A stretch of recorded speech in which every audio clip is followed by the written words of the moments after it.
小柴犬满月之后，狗妈妈都快蜕成秃子了。你看这毛蜕的，都快蜕成没毛的狗了。哎，你看这没毛，看着多丑。来，让大家看看这3只快满月的小柴犬。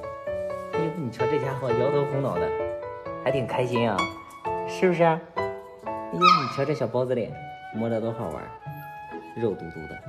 哎呦，是不是？你瞧这家伙在干嘛呢？这家伙吃的可肥了，到现在还不会走路呢。你看别人走路，走一个，走2步，哎，你看摇摇尾巴，走的多好看，是不是？你看走2步还特别的开心。这家伙吃的太肥，走路就比较慢一点。走2步，你让他走都不会走，都学会还劈着叉呢，因为吃的太肥，后腿没劲。